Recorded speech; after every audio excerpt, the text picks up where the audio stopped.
Alright, my dudes, today we are making venison stew in a slow cooker, whatever slow cooker you have. I have a crock pot. I will never be sponsored by them, and I do not know why. And we are going to be making a venison stew, and we are making it with our kitchen manager slash head chef, Lily. Say hi. You're not going to say hi? Alright, fine, whatever. Anyway, so first you're going to do is you're going to rinse off your potatoes. You can use whatever kind of fucking potatoes you want because it's up to you. I don't honestly give a damn. As a matter of fact, you can use whatever veggies you want. I am just using the ones that I like. So these are basically like the same thing as your salt potatoes because I am a slut for salt potatoes and I like them in stews. Are you already quitting? Have you already quit on me? Seriously? You were just up my ass when I was washing these. Alright, well, whatever. And we're going to dump that right there. Carrots. Peeled. Peel your carrots, or they're going to have garbage in it. Anyways, you want to make it to the size that you like in your stew. Now, my crock pot, Big Bertha, doesn't actually know what low is. It does have a low setting, but it's not really low. So, I work a lot, and if I cook something on low for 7 hours, when I come back, it's going to be mush. So that's why I make mine a bit bigger, so that way I don't come home to mush. You can make it as big as you want. Also, the phone just fell over because I can't do this. So we're back after our little phone mishap. Oh yeah, also I'm using the wrong kind of knife, but that's because this is my favorite kind of knife because I have very shaky hands for when I'm cutting. Anyways, back to the carrots. Like I was saying, make them whatever length you want for your stew or for best for your crock pot. It doesn't really matter to me. Oh. For the celery. Also, the manager came back. Right, Lily? Hey, what are you doing? Yeah, hi, beautiful. Hi. You're supposed to be helping. Alright, so.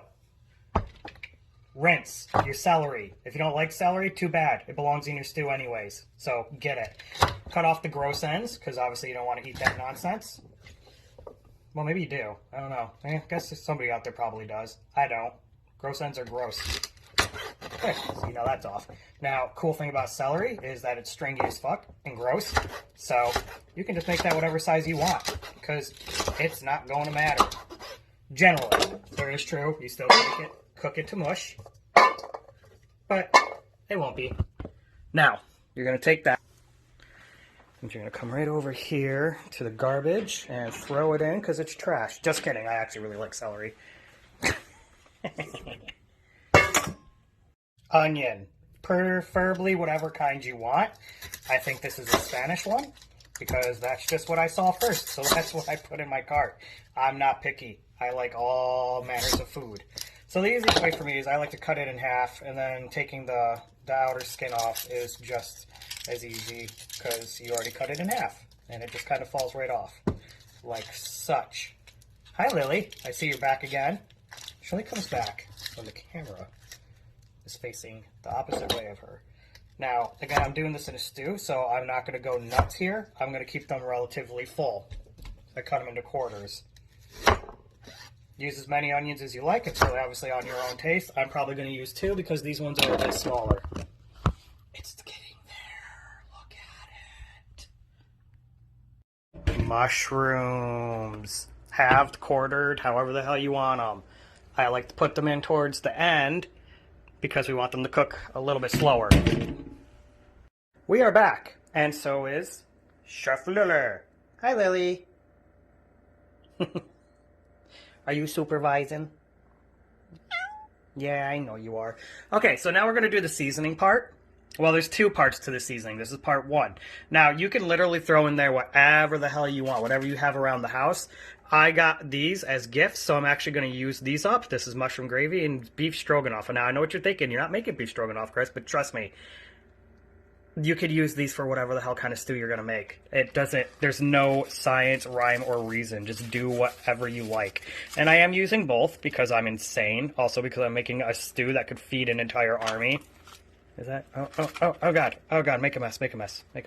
Perfect. And, of course, we need... Oh, yeah. Oh, look at that. Look at that on health. Oh, yeah. Just throw that right in there. Perfect. Wonderful. I know what you're thinking. Cyphrin, That looks like the driest goddamn stew I've ever seen ever in the history of ever. Nobody's going to want to eat that. Well, that's because we haven't made our base yet.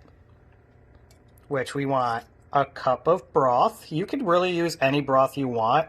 I prefer beef broth. Beef broth. We're going to do a cup of that. And look at this. We have a Cabernet. I am not good with wine names. Savon. And we're going to put in a cup of that as well. Yes, Manager Lily, I hear you. More wine is always better. I get it. Yeah.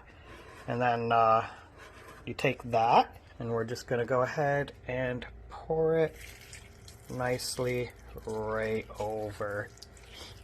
Yeah, perfect. That actually already smells really good. Too bad you don't know, because smell-o-vision ain't a thing. And we're going to do that just because I can. Don't worry, the rest of this wine's not going to go to waste. It's going directly in my stomach. First time actually doing this, but we have our venison. And we have a wheat, it's got some flour, salt and pepper bath here. And we're just going to throw that right in there and mix it up. Because we want to give it a little bit of a wheat bath. Wheat bath. I don't know why I keep saying wheat bath. I mean to say flour, but you know what I mean. It's all same and different. And I need actually 2 hands to do this, so I'm going to come back to y'all. Now, we put this in some oil in a pan on pretty much high heat. I've got it almost all the way up to high because we don't really want to cook it. We just want to sear the outside of it. Get it nice and seared before we throw it in with the rest of the stew. Because we want it to finish cooking in the stew. We're just putting a base coating and flavor here. And it shouldn't take very long. That's a pretty big chunk right there. I apologize for the shitty camera angles. I do not have a camera person or a setup for this. So I'm trying to do my cooking one-handed and cameraing one-handed. But my eyes also just want to look in the same direction, so... So we're just going to sear this, and I will be back in a minute. So I would go a little bit more than this. You want a bit more of a sear. However, due to the fact that I am not going to be able to get back to this for 8 hours, or not, actually 9 hours, we're going to go a little less, because I don't want it to cook too much. And then we're just going to add it right in here. Ooh, that's full, isn't it? Perfect. I don't know where I put that, so we're just going to use this. I'm going to spread this out a little bit because this is a very full crock pot, as you can see. And I'm going to put the lid on it, put it on low, which remember, yours might actually be low. Mine cooks really, really high, even low, on low. And you're going to see me in a minute, but I will see you in about 8 or 9 hours when this is done. Okay, we're back after a ridiculous amount of hours that it has been. Supervisor Lily is up there, supervising as per usual. And we have, oh, hold on, let me unplug it so I don't forget to do that. Our finished product.